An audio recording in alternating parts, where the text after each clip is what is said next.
Bien, l'hyperflexion, une attitude, une habitude à proscrire.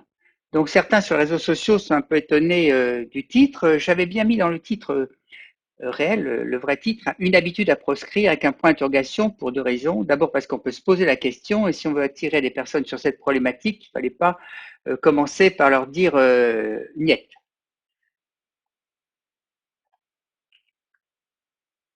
Mon introduction, donc pourquoi cette conférence? C'est une initiative personnelle. Pourquoi? Parce que j'ai quand même un petit peu d'expérience et je suis un peu agacé et inquiet parce que je vois sur tous les jours, que je vois sur les centres équestres dans lesquels je me rends pour notamment pour voir ma fille, etc., voir des attitudes de chevaux qui me semblent totalement déplacées. J'avais fait en début d'année une petite expérimentation à Saumur dont je vous relaterai un peu les résultats. Ensuite, cette période de confinement était une période favorable à la recherche biographique. Donc, j'ai réalisé toute une monographie sur l'ensemble du sujet et j'ai rédigé une fiche Wikipédia qui sera probablement très, très prochainement sur le site de l'IFCE. L'objectif de cette webconférence, pour moi, c'était convaincre ceux qui doutent, ceux qui s'interrogent, ceux qui imitent sans savoir, ceux qui font parce que le coach a dit. Et donc, c'est pour ça que ça me remet sur mon deuxième point, c'est j'ai besoin aussi d'informer les professionnels, les entraîneurs, dont certains ignorent vraiment les conséquences de cette attitude, les vétérinaires, et je pourrais vous rapporter à la thèse de Santos Sueso, qui dit que beaucoup de vétérinaires ne la connaissent pas, voire des vétérinaires FUI. Vous savez sûrement qu'il y a beaucoup d'articles scientifiques qui ont été réalisés sur ce sujet, et la très grande majorité conclut soit un manque d'effet sur la performance, soit une nuisance pour le bien-être du cheval. Pour moi, c'était une manière aussi de continuer à contribuer à m'opposer à la pratique du roll-cure tel que je le vois, culturellement parce que c'est absolument pas mon histoire, c'est pas comme ça que j'étais formé, objectivement parce que je suis quand même un chercheur, un ingénieur, et avec une vision sportive, donc pas totalement décalée de la réalité. Ma conférence aura plusieurs sujets, les préambules donc sur les hyperflexions avec un S, les avantages supposés de l'hyperflexion, les inconvénients avérés de l'hyperflexion, les conséquences probables à long terme de l'hyperflexion et enfin le choix du cheval. Je vous ai mis ces deux photos. Pour ma part, j'ai monté 3 fois Burgley. Pour sauter un obstacle comme ça, il faut que le cheval contribue à la performance et qu'il s'étende, qu'il avance son bout du nez pour couvrir facilement.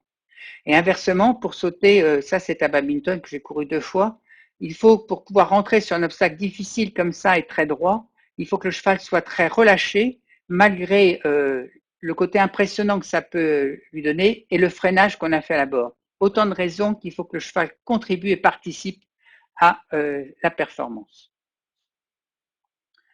Alors, je ne vais pas vous embêter quelques citations, hein, parce que ça, c'est les écuyers en chef que j'ai plus partie en connu. Je suis rentré en 1980 à l'École nationale d'équitation à l'époque.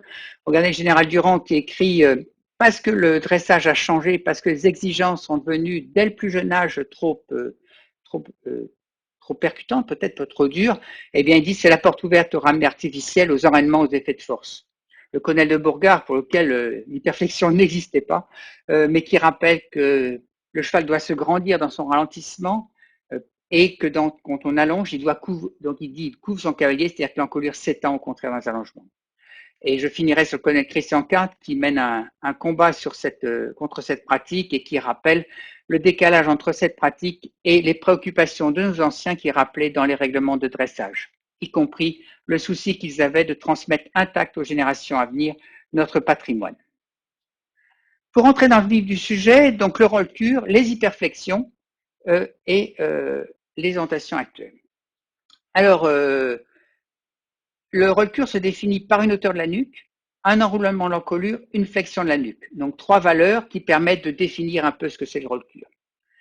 Les chercheurs, quand ils font leurs études scientifiques, sont obligés de se référer à des positions pour dire, voilà, j'ai comparé telle position avec telle autre. Il s'avère que même malgré ça, ils arrivent encore à avoir des avis un petit peu différents.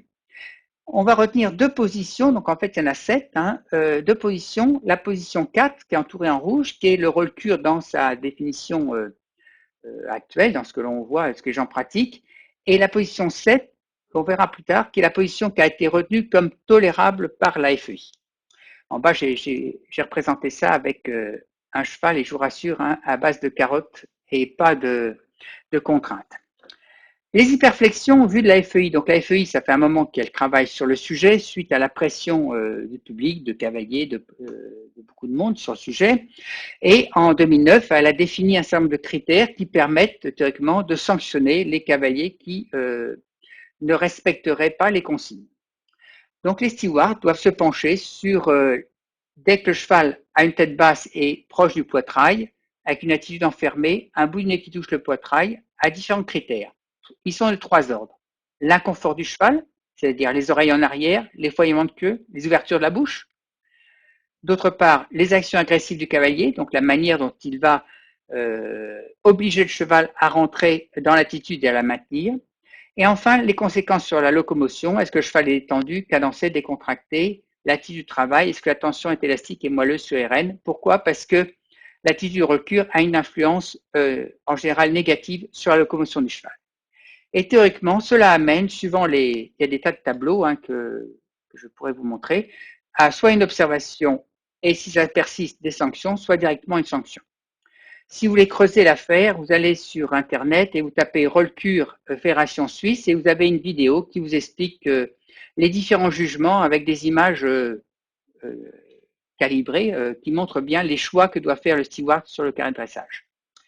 La FEI donc a condamné le Rollkur et a autorisé 3 positions qu'on va appeler 1, 2, 3 et qui sont avec des noms anglais mais des sigles comparables. Vous voyez le LDR long, bas et rond tel que je l'ai traduit, le long, bas, profond et rond la deuxième manière et le loin et bas qui serait l'allure la plus tolérable. On remarquera dans l'allure centrale, là donc low, deep and round, l'attitude du cheval qui reste quand même un petit peu contraint. On voit la tension qu'exerce le cavalier dans ce dessin. Donc 3 positions qui sont autorisées par rapport au Rollkur. Et malgré tout, vous voyez, où l'on voit régulièrement sur les concours ce genre d'attitude juste à l'entrée en piste. Alors je ne sais pas où ont été prises les 2 photos du bas, les 3 du dessous je suis sûr parce qu'elles ont été prises à Saumur en 2019 et ces cavaliers-là n'ont pas été condamnés. Là c'est 3 photos parmi tout un inventaire qu'aurait pu se faire en filmant l'ensemble des cavaliers. Il y a même un Tignafel qui en 2014 a regardé sur le rectangle, rien sur le rectangle, alors sans parler de Rollkur sur le rectangle, mais de chevaux encapuchonnés, enfermés, eh bien ça existe pour presque 70% des chevaux, avec surtout ce qui est un lien enfermé et signe d'inconfort, 3 fois plus de signes d'inconfort dès que le cheval est enfermé, et des études qui ont été faites sur les JE et les mondiaux, où on voit de 50% de chevaux en arrière à la verticale, et même sur le piafé, des chevaux de 50 à 70% suivant les compétitions, avec une note qui est corrélée, c'est-à-dire plus le cheval est enfermé, mieux c'est. Donc on peut comprendre que avec un jugement comme ça, certains cavaliers se disent pourquoi pas si ça marche mieux. Et pourtant, qu'est-ce que nous disent les adeptes de cette pratique? Donc, j'ai nommé ce chapitre les avantages supposés de l'hyperflexion. Ils nous disent 3 points, pardon. Ça peut développer la musculature de l'encolure, ça peut améliorer l'engagement des postérieurs et la propulsion, ça assure la soumission. Je vais répondre sur ces 3 points et à votre droite, vous avez donc une image thermographique de l'encolure du cheval avec, pour nous rappeler, les muscles élévateurs de l'encolure, la rhomboïde, splénus et trapèze cervical, et les muscles plutôt qui ferment l'angle tête-encolure et qui élèvent les antérieurs, le sternocéphalique et le brachiocéphalique. Ça, on parle bien des muscles superficiels, il y a des muscles encore internes, mais qu'on ne voit pas à la thermographie. À la première question, développer la musculature pour le rassembler, ma réflexion me conduit à dire non. Pourquoi? D'abord parce que vous obtenez une contraction des muscles inférieurs, donc ceux qui ferment l'angle tête-encolure, donc on a dit le sternocéphalique et le brachiocéphalique, et au pire, si on les travaillait, on les travaillerait dans une amplitude qui n'est pas du tout la même puisqu'ils sont complètement contractés, donc ce n'est pas du tout celle qui serait nécessaire, notamment pour avoir l'élévation des épaules. Autre chose, on va dire, oui, on étire le trapèze. Mais étirer, ça ne veut pas dire muscler. Moi, je ne connais pas une salle de musculation des gens qui étirent. On étire avant de muscler. On peut préfatiguer des choses comme ça, mais ce n'est pas l'étirement qui va Et on ne confond pas étirement et travail isométrique, c'est deux choses différentes. Donc s'il y avait force, ça veut dire que le cavalier exerce de la force contre laquelle lutte le cheval et se muscle. Ce n'est pas le cas puisque Kali nous dit ça, qu'ils font ça dans la légèreté et sans force.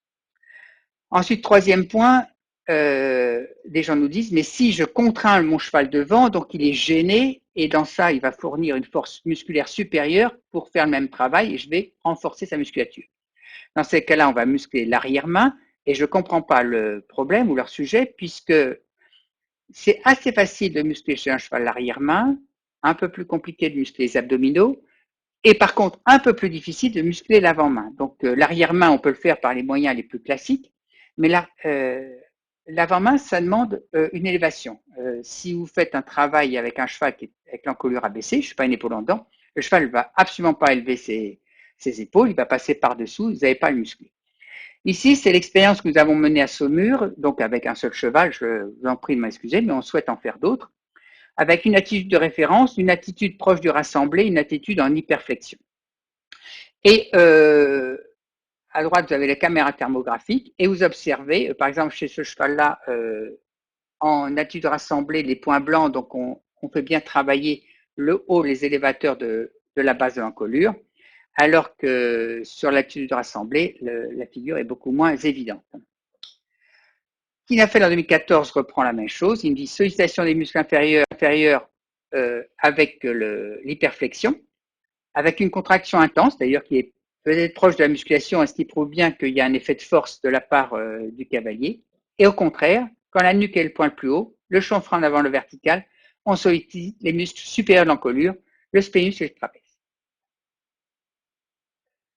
Dans notre travail, on a étudié le rebond et d'autres ont étudié l'engagement des postérieurs avec des vidéos. Je reprends différentes études qui ont été rappelées par Santoso dans sa thèse, qui montrent qu'en fait, il y a, sauf un article sur le tapis roulant, qu'il n'y a pas d'engagement des postérieurs dans l'hyperflexion, et je reviendrai après, c'est pas possible qu'on puisse trouver quelque chose de mieux. Je rappelle ensuite, ne faisons pas une obsession sur l'engagement des postérieurs. Dans le trot allongé, le cheval s'engage encore plus que dans le trot rassemblé. On peut au mieux comparer deux rassemblés en disant que le rassemblé est meilleur parce qu'il y a plus d'engagement. Et n'oublions pas que l'engagement ne suffit pas en lui-même, c'est la propulsion qui permet au cheval soit de s'élever, soit d'avancer plus. Nous, on s'intéressait au rebond. Donc le rebond, c'est le mouvement vertical que va prendre le cheval dans les allures notamment rassemblées. On a fait travailler un cheval dans une allure naturelle, rassemblée en hyperflexion et 3 fois de suite. Alors là, sur les graphiques, vous avez en vert, ils sont séparés, mais en fait, ils se sont succédés, de manière à revenir à chaque fois à une position d'alternance. Et qu'est-ce qu'on s'aperçoit? Donc l'hyperflexion, c'est la partie droite, en rouge, ici, au trot en haut, au galop en bas, et bien qu'au trot en hyperflexion, on a moins de rebond qu'au trot rassemblé, et au galop, on a encore moins de rebond au trot rassemblé qu'en allure naturelle. Donc j'allais dire, c'est pas avec l'hyperflexion que je vais développer le rebond de mon allure. On a même fait des calculs de puissance et on s'aperçoit qu'il y a même une puissance inférieure qui est développée lors de l'hyperflexion, ce qui montre qu'en fait le cheval travaille moins mécaniquement. Donc sur ce premier point, pour moi c'est non. L'autre point, c'est assurer la soumission. Kinappel, encore lui observe que plus les chevaux sont en hyperflexion, plus il y a de comportements conflictuels. C'est dans le secteur dans le graphique qu'il a montré, la partie noire. Donc, ça, c'est les chevaux en hyperflexion, il s'aperçoit qu'il y a plus de défense dans ce cadre-là. Il conclut même que les chevaux en hyperflexion sont plus émotifs et potentiellement plus dangereuses. On en reviendra, parce que la demande d'hyperflexion est contraire aux règles élémentaires de l'apprentissage. Donc, suite à ces trois réponses qui sont plutôt non, ou qu'on trouve des explications différentes, mais moi je ne les vois pas, on va se poser la question, quels sont les inconvénients avérés? Et ça, il y a de nombreuses études qui le montrent. Alors, quelque chose d'assez simple, c'est la restriction du champ de vision. Quand vous avez votre cheval avec une attitude normale, il vous voit. Quand il a l'attitude en bas, il voit pas les obstacles devant lui. Et en plus, il voit juste devant lui à ses pieds, mais il ne peut pas anticiper sur la phase de 3 mètres avant pour dire voilà qu'est-ce qui va se passer. Donc, il a une vue monoculaire latérale réduite, une vue monoculaire qui est limitée.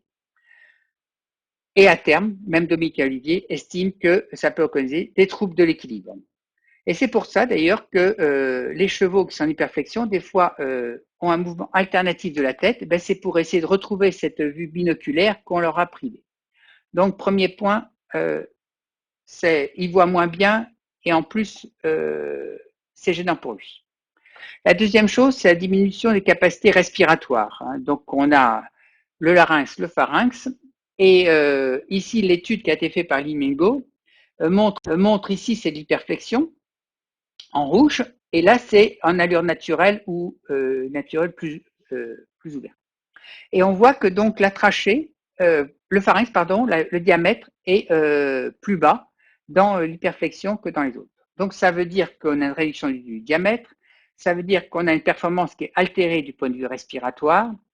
Et pour information, il faut se souvenir que chez le cheval de sport, si c'est que 5 litres minute, on monte à 1000 à 1500 litres de minute à l'effort. Donc peut-être que le cheval de dressage n'est pas assez, hein, mais chez le cheval, la respiration est quand même un point crucial de la performance et supérieur d'ailleurs à poids égal à l'homme. Une perte de la décontraction, vous le voyez souvent, nous on l'a montré pareil, hein, vous retrouvez notre petite étude avec le cheval sur la main, une étude un peu naturelle, le cheval rassemblé, l'hyperflexion que j'ai mis en rouge. On a étudié l'inconfort du cheval, donc ce sont les bâtons rouges que vous voyez ici. Et on s'aperçoit qu'en hyperflexion, eh bien, on est supérieur à l'attitude du rassemblé et de toute façon à l'attitude naturelle. Donc on a plus d'ouverture de la bouche, le cheval donc résiste. On a plus de foillement de queue, on a plus d'oreilles en arrière, même si les allures rassemblées sont assez proches dans ce cadre-là. Si on s'occupe du relâchement du cheval, donc le cheval qui est capable d'ouvrir la bouche et de la refermer, etc., de jouer avec son mors, c'est les bâtons bleus. Hein, et donc on voit qu'ils disparaissent totalement dans l'hyperflexion, on n'a plus tout de décontraction de la part du cheval. Et McLean là, regarde les mécanismes de défense, et bien il constate qu'avec l'hyperflexion, on a des fois des mécanismes de défense forts, avec des chevaux hyper réactifs, donc plus de défense, plus de signes d'inconfort, et qu'à terme, on peut avoir des chevaux qui deviennent hyporéactifs, c'est-à-dire qu'ils perdent leur capacité à résister, ils préfèrent s'abandonner, on est dans une phase dépressive. Hein. Si vous pensez que ça c'est de la soumission parce que le cheval a craqué, je pense qu'on ne pratique pas la même équitation et le même devenir. Dans ces cas-là, la volonté du cheval n'existe plus, c'est un être complètement soumis, un esclave, et donc c'est pas lui qui va participer à la performance. Hein. Donc méfiez-vous si votre cheval il cède complètement. Est-ce qu'il le cède parce qu'il dit ok, j'ai compris ce que tu me demandais, ou il cède parce que vraiment il en a marre de résister contre ce que vous lui faites. Le point suivant, c'est une incompréhension dans l'apprentissage. Pour 2 points, 2 volets. Un même signal pour 2 réponses différentes. Si vous faites une pratique agressive de l'hyperflexion, hein, comme le nomme la FEI, ce sont des actions sur le mors, et le cheval, il a soit des actions pour décélérer et fléchir l'encolure, cadre de la demande d'hyperflexion, soit pour ralentir ou changer d'allure. Donc pour la même action, il y a deux solutions. Donc il va plus savoir ce que vous lui demandez. Et qu'est-ce qu'on va avoir? C'est une moindre sensibilité aux demandes de ralentissement avec des chevaux qui sont hyper fléchis, qui cherchent à charger, à faire le sanglier, comme disait quelqu'un. Et donc, vous allez encore augmenter vos actions d'aide au lieu de travailler dans la descente des aides et vous avez des chevaux qui vont être de plus en plus forts contre vous. La deuxième chose, c'est que vous avez une action simultanée et contradictoire. Avec les rênes qui ont une réponse d'arrêt ou de ralentissement, les jambes ont une réponse en avant. Donc, je ne vais pas vous refaire la théorie des jambes sans main, main sans jambes ou de tout ce qu'on pourrait après penser parce qu'on peut aussi agir avec les jambes. Par exemple, un cheval sur la main, c'est un cheval qui se propulse hein, et vous allez recevoir sur les rênes cette tension faite par la propulsion. Mais outre ça, vous avez là des actions qui sont simultanées, donc des mains qui agissent, des jambes qui agissent et une simulation qui est biomécaniquement impossible avec des muscles qui deviennent antagonistes pour avancer et s'arrêter. Et donc probablement un effet de désapprentissage et des situations de conflit avec un cheval qui ne comprend pas. Donc il faut vraiment être un très grand expert pour arriver à doser, mais ce n'est pas ce que je vois réellement quand les gens pratiquent l'hyperflexion. Les conséquences à long terme de l'hyperflexion. Donc là, il y a peu d'études sur le sujet, mais c'est quelque chose sur lequel actuellement beaucoup de vétérinaires ou d'experts s'interrogent et on commence à voir un certain nombre de faits qui nous font craindre cette conséquence. donc le docteur Isabelle Burgot qui a rédigé cette partie et que je remercie et que je vais essayer de ne pas trahir dans l'esprit parce que je ne suis pas vétérinaire, nous a proposé les éléments de réflexion suivants. D'abord, on vous rappelle que la zone nucale est une zone qui est sensible. Une zone sensible parce qu'il y a de nombreuses insertions musculaires, il y a des émergences nerveuses, il y a un carrefour vasculaire. Vous avez le ligament nucal qui est le point bleu, enfin, qui correspond à la flèche bleue ici, qui s'attache par sa corde en arrière de l'occiput ici, avec quelque chose d'assez volumineux. La première lame, c'est la plus grosse insertion qui se trouve ici, et puis les lames suivantes. Donc, Gersma, pardon, je vais écorcher son nom. Là, en 2010, a fait un travail qui a été repris par d'autres, qui montre les tensions importantes. Donc, il a étudié plusieurs attitudes et il s'aperçoit que les attitudes les plus contraignantes, qui sont les LDR par rapport à un cheval plus ouvert, on a des tensions très importantes au niveau de l'occiput et au niveau, l'occiput qui est ensuite la cervicale 1 et aussi sur la cervicale 2, la tâche de la première lame. Et cette surcharge à terme pourrait avoir des conséquences lésionnelles. Isabelle Burgot nous propose ces deux exemples. Donc à gauche, une radiographie où on voit ici une bursite, on y reviendra, et ici un remodelage à l'insertion de la corde sur la crête occipitale. Et cette bursite qui est ici en noir, on la retrouve ici sur ce cheval. Vous voyez la petite bosse ici, donc une infection sur l'espèce de coussinet qui se trouve à cette place-là. Et ça, d'après un auteur, c'est quelque chose qu'on devrait retrouver assez fréquemment chez les chevaux de dressage. Donc c'est une étude qui pourrait être poursuivie pour démontrer en fait que même si certains en réchappent, il y a quand même une valence de ces affections-là.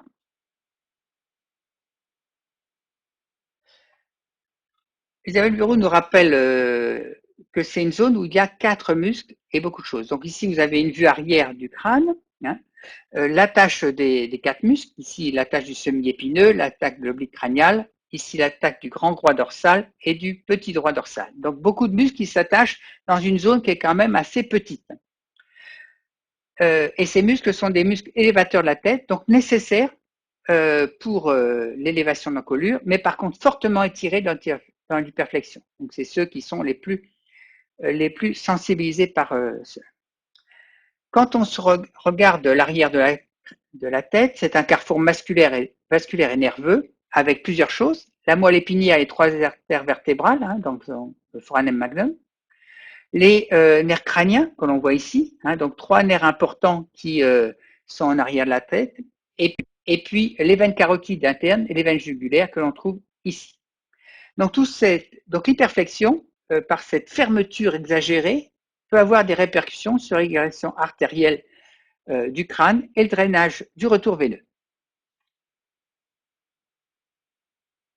Dernier point, les limites mécaniques. Eh bien, le ligament nucal et le ligament supraépineux, souvenons-nous, ils sont solidaires. Donc, quand vous étirez l'un, ici, vous tirez sur l'autre. Donc, toute la chaîne dorsale est affectée, comme nous le rappelle Jean-Marie Deneux. Et donc, si en plus vous rajoutez de ça une forte demande d'engagement des postérieurs, eh bien là, on arrive à des contraintes mécaniques qui peuvent devenir insupportables pour le cheval, avec des risques de tension au niveau ligamentaire en région lombaire et lambeau-sacré, et donc des risques de douleur du dos. Et comme moi, je le rappelle souvent, l'équitation, l'éducation du cheval, c'est pas que de l'apprentissage au niveau intellectuel, c'est aussi un problème mécanique. Donc, n'exigez pas du cheval ce qu'il ne peut pas biomécaniquement faire. Enfin, la douleur exercée sur le mort. Donc, dans une attitude normale, on a une action sur la commission d'élèves, surtout si, quand on agit avec ses mains, on les soutient. Ici, on a Christensen qui a étudié 3 attitudes, alors 3 attitudes qui restent quand même avec une nuque en arrière avec Dieu, qu'il appelle donc une étude du travail, une attitude de compétition et la LDR proposée par la FEI comme attitude relativement tolérable. Et donc, qu'est-ce qui constate puisque le critère de la FEI, c'est l'agressivité du cavalier sur les rênes. Donc, plus il y a de tension, plus il y a de comportement conflictuel, tension sur les rênes. Les tensions, elles s'exercent, on va les trouver plus dans sur ces deux attitudes-là que sur l'attitude verte. Quand vous êtes en attitude hyper fléchie, donc au lieu d'agir sur la commissure, vous agissez sur les barres, directement perpendiculairement. Et vous avez beau utiliser l'usage des museroles serrées, le contact il se fait quand même. Et il y a même Clayton qui avait travaillé sur la raideur de l'arène. Donc plus vos mains vont être dures, plus les tensions en général sont fortes, hein, et plus vous avez des réactions du cheval. Alors vous allez dire, mais non, non, on travaille dans la légèreté. Donc nous, on a des systèmes de mesure. Ici, vous avez le système Mazarin, qui a été développé par le CAIPS et l'IFCE, hein, qui mesure les tensions de rêne. Ici, alors certes, vous n'avez pas pris le cahier le plus changé, mais c'est un expert. Et donc, on se retrouve avec des tensions de rêne qui peuvent, sur les pics, atteindre, vous voyez, plus de 16 kg. L'équivalent de 16 kg, c'est en newton, hein, 160 newtons. Avec des moyennes entre 120 et 130. Ici, vous aviez du trot et ici, vous aviez du galop. Donc, des tensions qui commencent assez importantes. Je ne sais pas si vous vous souvenez, hein, quand vous étiez à l'école, vous souleviez des poids, des poids, ils ne faisaient pas 10 kilos. Hein, c'est les hommes qui soulèvent des poids de 10 kilos à lancer. Là, le cheval, il a ça sur sa bouche et sur les deux rênes, avec des grandes variations. Donc, les adeptes de l'hyperflexion nous disent, ben oui, pas un peu de tension. Donc ça serait vraiment à vérifier parce que c'est pas le cas. Et ils nous disent, ah oui, mais d'ailleurs, il y a peu de tension, le cheval dressé garde la position de lui-même. Et là aussi, mais s'il lâche le mort, il va garder la position. Donc on a deux propositions pour le vérifier. Une proposition qui est déjà faite dans certaines reprises de dressage, c'est je rends le contact, le cheval doit garder l'attitude et la cadence. En fait, je vérifie plutôt que le cheval n'est pas en déséquilibre. Mais sinon, je vérifie pas que le cheval tient ça de lui-même. Et la seule solution, ça serait de proposer au cavalier d'épiller le cheval pour vérifier qu'il ne craint pas le mort. Donc, c'est demander au cheval d'étirer sa tête en collure et de suivre l'attention du mort.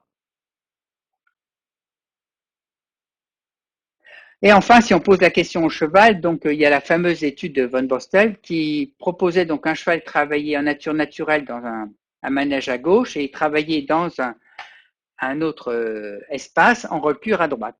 Et on demande au cheval, après on laisse les rênes longues et on dit est-ce que tu veux aller à droite ou est-ce que tu veux aller à gauche. Et 9 chevaux sur 10 vont à gauche naturellement pour avoir un travail qui leur correspond, semble-t-il mieux. Donc cette étude est intéressante et est un peu une conclusion de tout ce que j'ai dit précédemment. Ce qu'il faut retenir, pour moi, pas d'effet démontré sur la performance, tant au niveau locomoteur, musculation ou soumission. Et c'est pas parce qu'il y a des vedettes qui arrivent dans cette attitude à performer que tous les chevaux sont en mesure de s'améliorer et ceci n'a pas été démontré. Des effets nuisibles, on l'a vu sur la vision périphérique, sur les capacités respiratoires, une perte de la décontraction, donc du confort du cheval, des actions sur le mort qui peuvent être difficiles, une perte dans l'apprentissage. Des risques très probables, on vous a montré des bursites, des roulages osseux, une moindre oxygénation, des étirements sur les insertions des muscles qui peuvent être dangereux. Et c'est parce que le bon cheval finit par être habitué que c'est une raison de pratiquer quelque chose qui semble en dehors de la nature. Voilà, je terminerai cette webconférence en remerciant le docteur Isabelle Burgot et Bernard Morel, juge international, qui m'a aidé dans tout le travail de réflexion sur le sujet.